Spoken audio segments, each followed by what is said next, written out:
This one play dragged an entire fan base from pure joy to stunned silence in less than a second. Let's zip back to 1989. Bulls versus Cavs, first round game 5 in Richfield, Ohio. Cleveland had just racked up 57 regular season wins, with Mark Price hitting lasers, Brad Daugherty patrolling the paint, and Larry Nance rejecting everything at the rim. Chicago? A scrappy 6 seed, still dogged by the narrative that Michael Jordan racked up points but couldn't carry a team through the postseason gauntlet. Game 5 felt like a prize fight. Lee changes every few trips, the Richfield Coliseum rockin', Jordan punching back with mid-range daggers and transition dunks. He ends up logging 44 points, 9 boards, 6 dimes, numbers that today would have SportsCenter screaming. Vintage MJ. The final stretch is still ice-cold legend. Bulls ahead 99-98 with the clock melting to single digits. Cleveland runs a quick hitter for Craig Ehlo, and he curls to the rim, flips in a layup, crowd erupts. Cavs 100, Bulls 99, 3 ticks left. Chicago calls timeout. Everybody in the building, including the guy selling peanuts in section 221, knows the next possession is Michael's. Brad Sellers triggers the inbound. Jordan pops free at the top of the key, catches, 2 hard dribbles left. Ehlo slides with him stride for stride. Then it happens. Jordan elevates. Ehlo elevates. Jordan hangs an extra beat in the Ohio air. Ball released at the apex. Buzzer blares. Ball splashes. Pandemonium courses through TV sets nationwide. Jordan's airborne fist pump is more than a celebration. It's a statement. Yes, I can close. Up until that release, critics underscored his first round exits in 85, 86, 87 as proof of stat padding without substance. One jumper dissolved those doubts. It taught coaching staffs a new gospel. Isolating a certified alpha at crunch time isn't desperation, it's science. Off-ball motion? Decoys. Not when you've got a guy who can hang in the air longer than gravity will allow.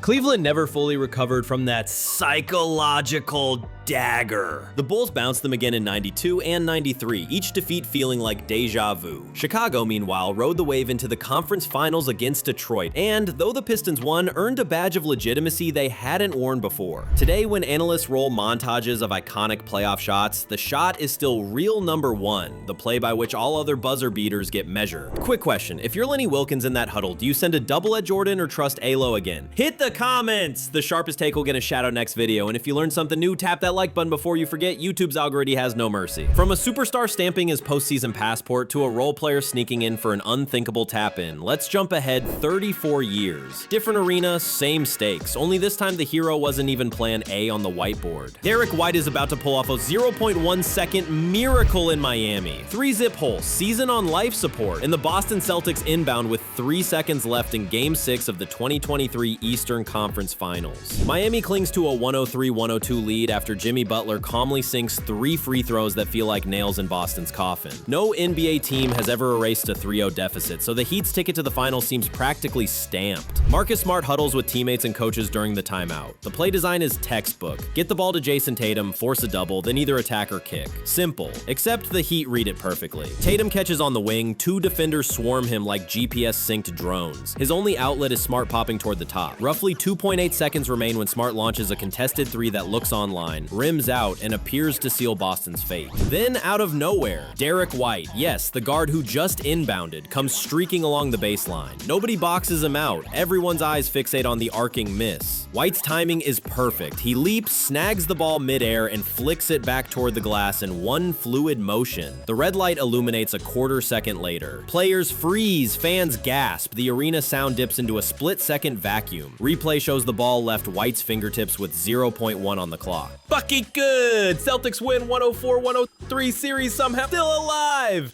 Think about everything that had to align. The hustle to follow his own inbound, the split-second read of the rebound angle, the absence of a single Heat body sealing off the baseline. White's alertness turns a routine final play setup into a miracle extension of Boston's season. Only the second time a trailing, elimination-threatened team has won on a buzzer beater, the other being Jordan's 1989 knockout punch we just relived. Analytically, this play becomes instant lecture hall material. Coaches cite White's decision to crash instead of spectate. Analysts crunch win probability graphs that spike from near 0 to 100 in a heartbeat. Social media detonates with slow motion clips, alternate angles, and freeze frames showing Jimmy Butler a step late on the box out. Though Boston falls in Game 7, White's tip-in remains immortal, proof that postseason destiny sometimes hinges on the guy who ranked 4th in field goal attempts all year. Quick quiz.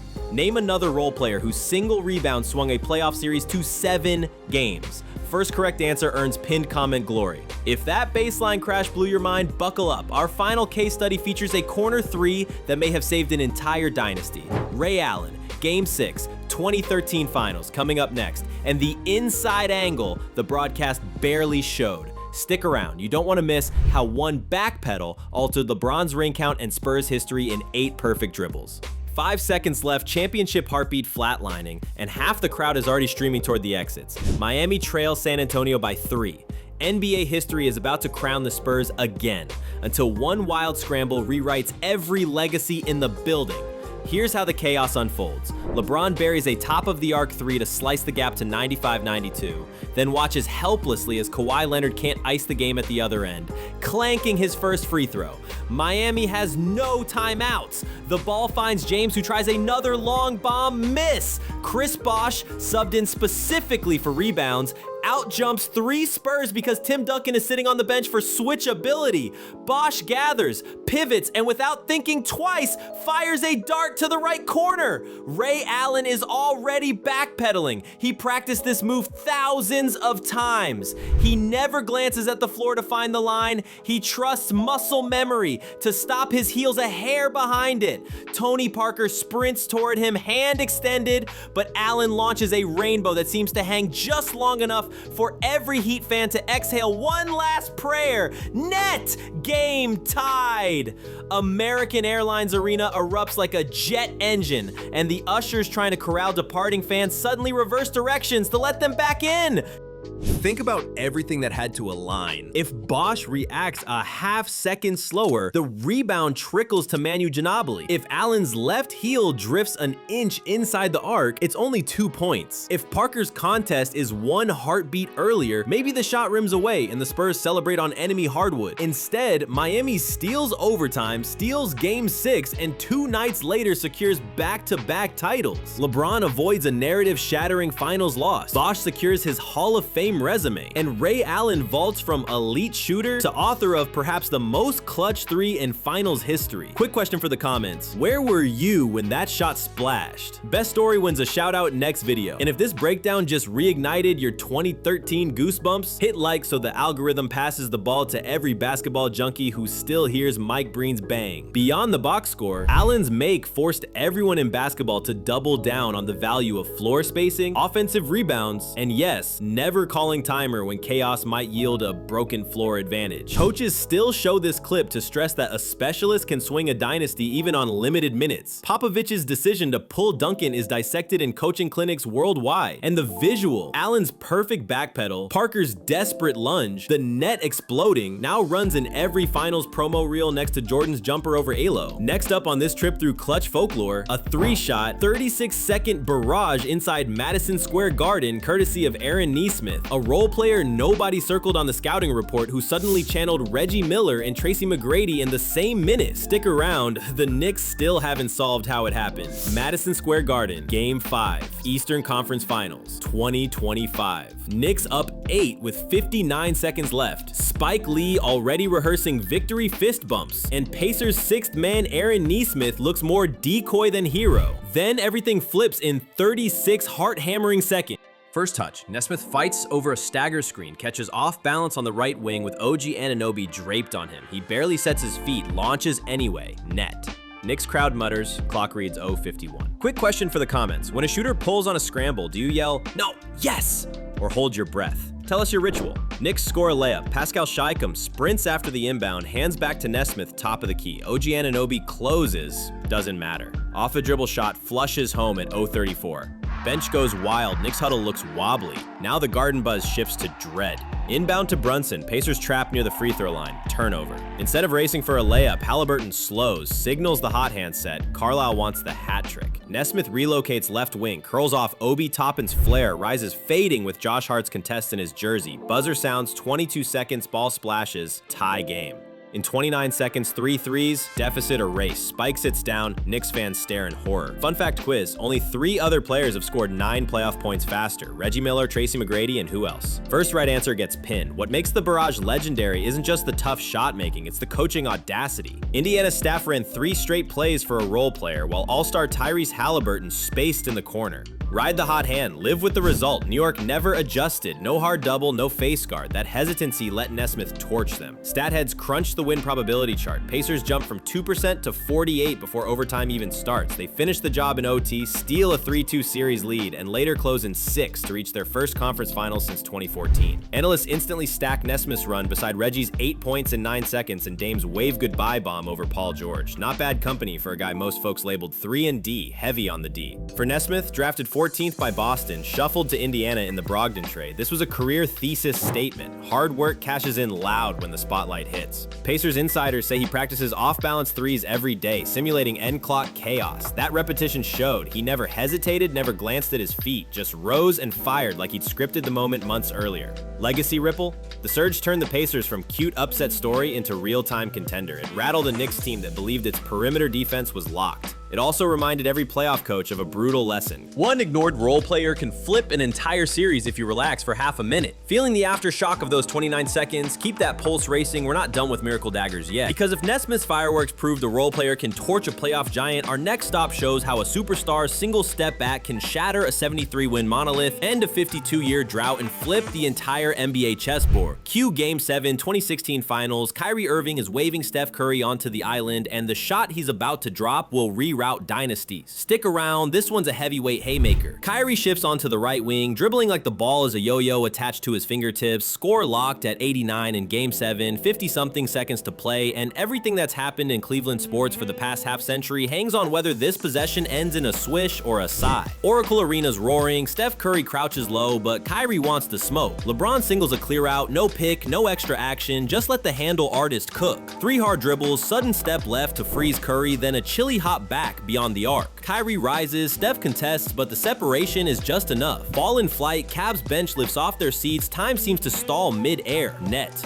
Pure. 92-89 Cavs. You remember the shock? Drop your Where I Was story below. Best memory gets pinned next upload. No one scores another field goal. Only 1 free throw was made by the Cavs. LeBron's chase down block from 2 possessions earlier becomes an instant poster, but it's Kyrie's jumper that moves the scoreboard for good. 26 points for Irving that night, 27-11-11 for LeBron, but Cleveland's only talking about 1 shot. A jersey yank reversal of 5 decades of frustration. Imagine if it rims out. Warriors cap 73 wins with a ring, legacy bulletproof, maybe Durant never feels the need to pack for the Bay. Instead, Golden State hits the Hamptons with the sales pitch, Durant signs, and an arms race era begins. One make reroutes 3 franchises. Stat heads can't resist the trivia. First team ever to erase a 3-1 deficit in the finals, first series where a single player, LeBron, leads in every major category, first time a franchise title buzzer echoes through every Cleveland bar since the mid-60s. Yet the human element is louder. Kyrie, often cast as LeBron's sidekick, delivers the closer script on the road over the reigning MVP in the final minute of a Game 7. That's not just clutch, that's mythologizing your name on command. Coaches loop the clip during summer camps, footwork, timing, confidence, release. Front offices rethink whether they can win a ring without at least one guard who can break down anyone one-on-one when all the fancy sets crumble. Warriors fans still cringe replays. Cavs fans still replay them. Which is wilder, that Kyrie dagger or Ray Allen's corner miracle? Hit the comments, no fence sitting allowed. And if you're pole spiked reliving that step back, slap like so the algorithm shoots this to every hoops junkie who still debates that series like it happened last night. Keep that adrenaline handy. We're rewinding further to 1980, when a rookie named Magic threw position labels in the trash, started at center for an injured Kareem, and ran the entire court like a high school point guard in a pickup game. 42 points, 15 boards, 7 assists by a 20-year-old while closing a championship on enemy soil. You think versatility is new school? Showtime invented, and Magic wrote the syllabus. Philadelphia Spectrum. Game 6 of the '80 finals. The Lakers arrive without the league's MVP. Kareem's ankle is so swollen it looks like a grapefruit. Conventional wisdom says pack it in, survive, take your chances back in LA for Game 7. Magic Johnson has other plans. Pre-tip, he jogs to center circle, smiles at Caldwell Jones, and basically tells him the rookie's about to steal his lunch. Opening possession, Magic wins the jump, then leaks out for a layup. Point guard energy, power forward frame, center's confidence. 42 points later, the Sixers look shell-shocked. He plays every position on the floor. 1 minute he's banging Dr. J on the block, next he's leading a fast break and dropping a no-look to Jamal Wilkes, who quietly racks 37 himself.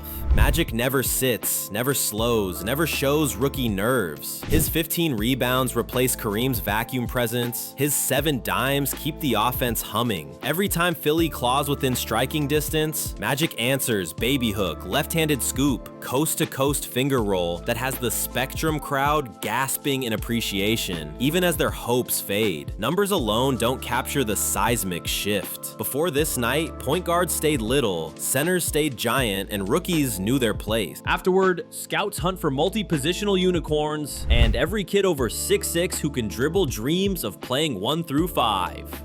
TV execs noticed too. The league's been fighting tape delete finals ratings. Suddenly, there's a smiley 6'9" wizard, revving fast breaks and winking at cameras. By autumn, Showtime is a brand. Magic and Bird are co-pilots reviving NBA popularity, and positionless basketball has its first blockbuster episode. Coaching lore? Paul Westhead's gamble to start Magic at center becomes a masterclass in trust. Wilkes' near 40 gets overshadowed, but even he says he was just surfing Magic's tidal wave.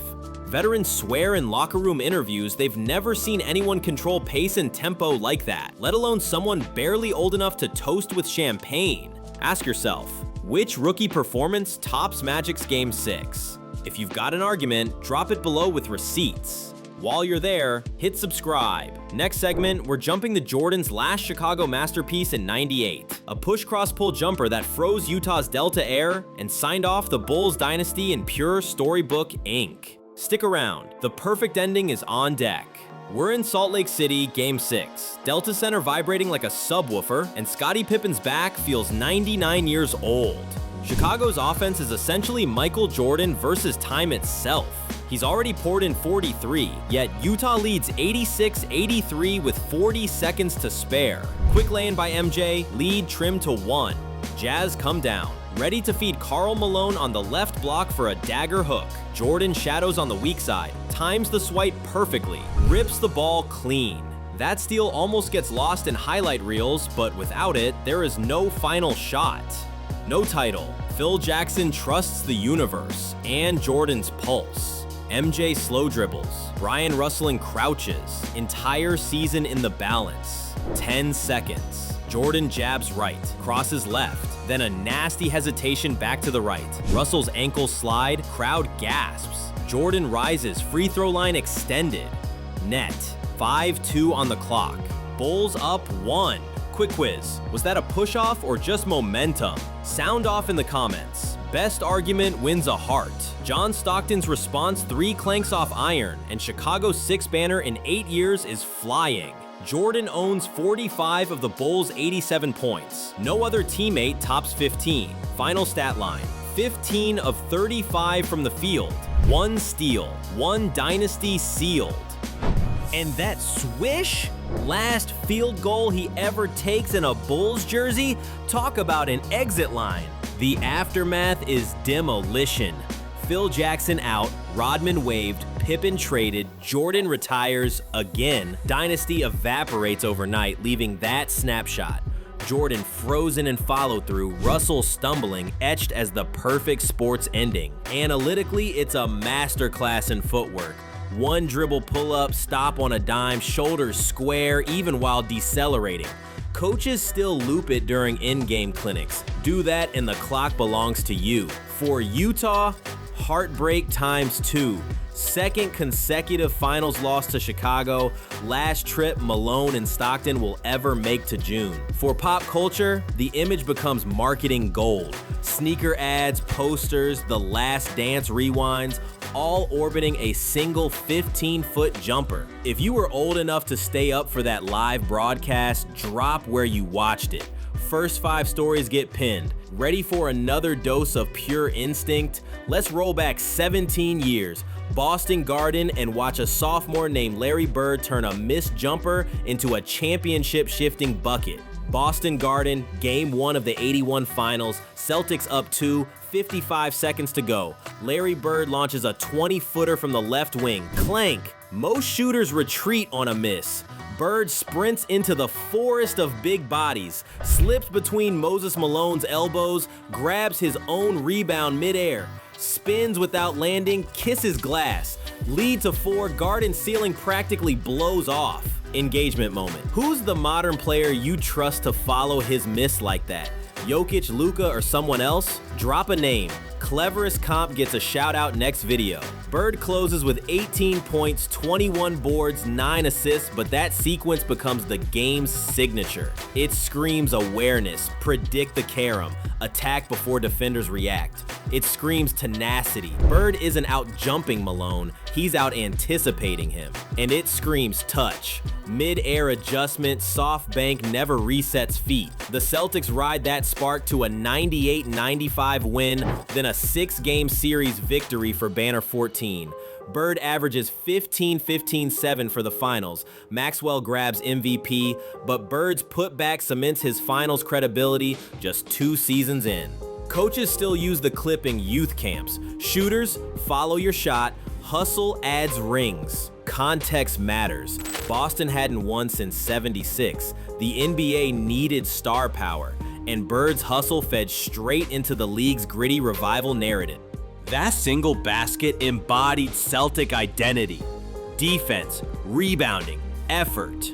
It also lit the fuse for the raging '80s Celtics-Lakers rivalry that would carry television ratings out of the tape-delete basement. Ask any old-school fan and they'll place the putback right beside Bird's later steal and assist versus Detroit. It's not the flashiest highlight, but it's pure basketball IQ, turning routine fundamentals into a moment kids still mimic in driveways. Stick around, we're traveling to a soundstage bubble in 2020 where silence made every swish echo, and Anthony Davis delivered a walk-off triple that echoed one word: Kobe. Western Conference Finals, Game 2. Lakers down 1, 2.1 seconds. No crowd, just layered pressure in the Disney bubble. Rondo inbounding, LeBron decoying, Nikola Jokic guarding the pass. Davis cuts hard from the paint to left wing. Jokic reacts late. Rondo fires a dart. AD catches in stride. 0.9 on the ticker. Elevation, high arc over a 7-footer's fingertips.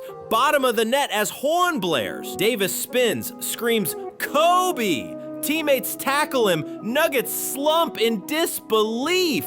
Casual challenge, rank that triple against Luka's bubble buzzer over the Clippers. Which one's bigger? Debate zone open below. Davis drops 31, including the final 10 Laker points, and the series swings 2-0. Denver, fresh off 2 miracle comebacks, never regains control. Los Angeles closes in 5, then finishes the job versus Miami for Banner 17. Strategically, the play is a masterclass in misdirection. LeBron's presence warps Denver's focus. Rondo's vision threads the needle. Davis's footwork and confidence handle the rest. Symbolically, the shot crowns Davis as a playoff closer, not just LeBron's co-pilot. It also ties the season's emotional arc back to Bryant. Those 2 syllables he shouts carry the weight of a franchise mourning its legend and chasing a trophy in his memory. The bubble's empty stands amplify everything. You can hear sneakers squeak, net snap, and that single roar of Kobe echoing off digital screens. One shot wipes out a late Jokic takeover, halts Denver's comeback aura, and validates the blockbuster trade that shipped half Los Angeles' young core to New Orleans. Statheads note it's the Lakers' first conference final buzzer beater since 2002, first playoff walk-off since Meta World Peace in 2010. For Davis, it silences old critiques about fourth quarter fade-outs from his Pelicans days. For LeBron, it's proof he doesn't have to shoulder every crunch time weight late in year 17. League-wide, the moment underscores how a well-timed inbound set can trump any heroic isolation. Coaches freeze-frame Rondo's pass, the angle of LeBron's screen, the split-second Jokic loses sight of Davis. In 2 seconds, 3 chess moves create an uncontested look for a 7-footer shooting 40% from deep. And with that swish, the Lakers sees full control of the West. The Nuggets' Cinderella clock strikes midnight, and the phrase Kobe game gains a new chapter. If these clutch tales fired you up, drop a like and hit subscribe. Comment your personal top 5 postseason daggers. Best list gets pinned. Because in the NBA, one shot isn't just a bucket, it's a plot twist that can rewrite the next decade of basketball history.